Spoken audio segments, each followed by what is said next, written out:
Okay guys, welcome back na naman sa aking YouTube channel. No? So yung pag-uusapan natin yung update ni Nycro bukas. Starting niya ng 5:50 AM ng umaga hanggang 8:40 AM ng umaga pa rin. So ano may yung mga events niya? Ito, new events will take place. So may dalawa dito guys, na dalawang event nila, which is itong mission completion event at syempre yung check-in event. So ayan, may ano na, makakakuha ka ng pang-crop dun sa bagong shoulder strap nila. Yan, merong dipit dito na magkakaroon kayo ng codex o sabihin natin collection. Hindi ko alam kung sa collection to ilalagay. Tapos ito, skill support. Yan, source of growth. Tapos yung summon. Kung hindi pa kayo nakakapag-combine ng uncommon, ayan, makakuha pa kayo ng extra summon dito. Okay? Yung panglawa nila, yung check-in event nga. Ito, libre. Kaso ito, may bayad. Ito pa naman yung pinakamaganda. Pero ito, maganda to kasi kasama to sa update nila, yung sa spell infuse. So, yan, balik tayo.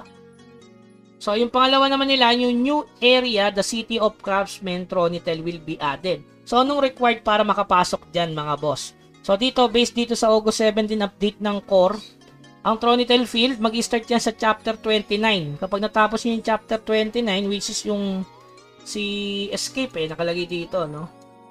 Ito, Embers of the Escape Hittens. Ito, pareho lang. Dito, Embers of the Fleeing. Here, C.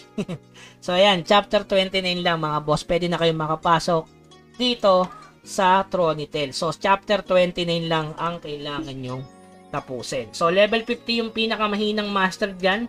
At balita ko may mga epic drop na dyan. Siyempre sa mga ano yun.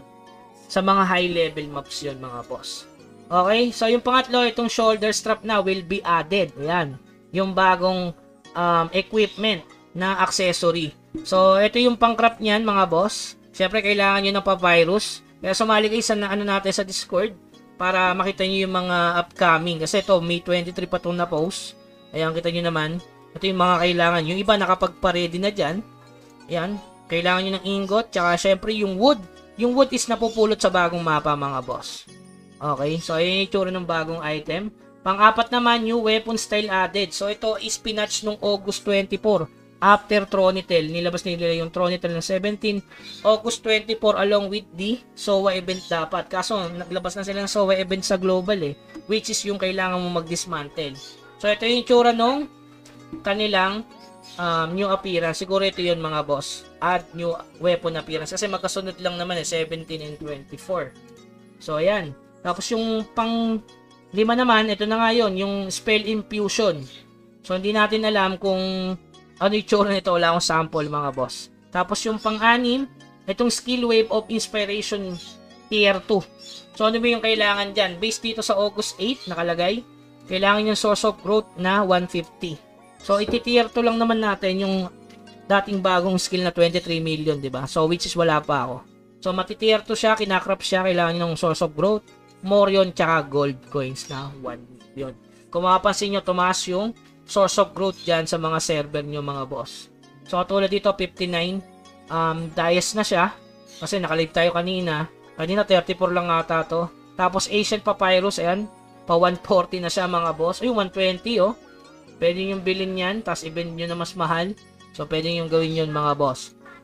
Tapos yung iba pang update nila regarding dun sa ano, check nyo na lang guys kasi medyo kulang to based dun sa nilagay nila dun sa Wemix Play.